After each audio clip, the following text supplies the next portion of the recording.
25వ తేదీ అంటే 4వ నెల, అంటే ఇంకా నెల ఉంది.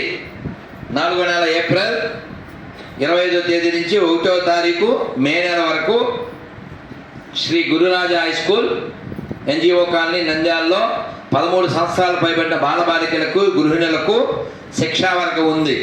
ఎలా మన కుటుంబాన్ని రక్షించుకోవాలి, దేశాన్ని రక్షించుకోవాలి, ధర్మాన్ని ఎలా రక్షించుకోవాలి, అక్కడ శిక్షా వర్గ అంటే ట్రైనింగ్ క్యాంప్. అలాంటి ట్రైనింగ్ క్యాంపుల్లో పురుషులకి ప్రథమ వర్ష అని ఉంటుంది. అది మేము 90లో పూర్తి చేశాం. ఇందాక నేను గుళ్ళో ఉన్నప్పుడు ఒక పాట వినపడింది ఇక్కడ. ఏంటది? హిందువుగా జన్మించుట ఇలలో మహాభాగ్యమని మరువకురా, హిందువులే ఈ గెడ్డను పుట్టిన ముద్దు బిడ్డలని చాటుమురా, దారులనేకం దేవుడొక్కడని జగతికి చాటినది హిందువురా. దారులనేకం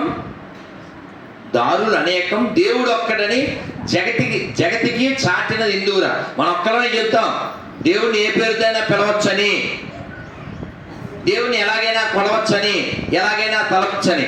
కానీ ఇస్లాము క్రైస్తవాన్ని పాటించే వాళ్ళు దేవుడికి 2 అక్షరాల పేరే పెడతారు, లేకపోతే 3 అక్షరాల పేరు పెడతారు. దాంతోనే పిలవాలి, అలాగే కొలవాలి, అలాగే తలవాలి, లేకపోతే వాళ్ళని నిర్మూలించేయాలంటారు.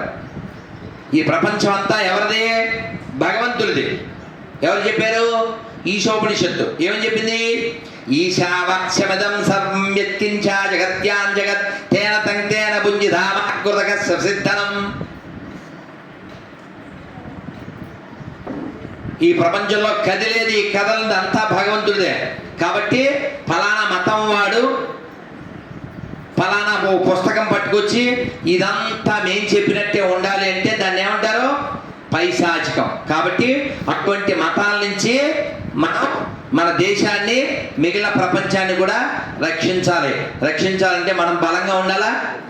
ఎటువంటి బలం చెప్పండి అందరూ ఒకసారి.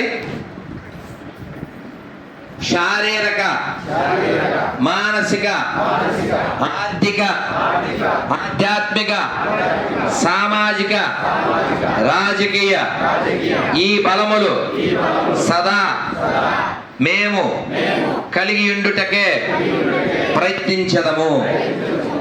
బలం ఉండాలి, బలం లేకపోతే ఏం చేయలేం. అర్థమైందా? ఒక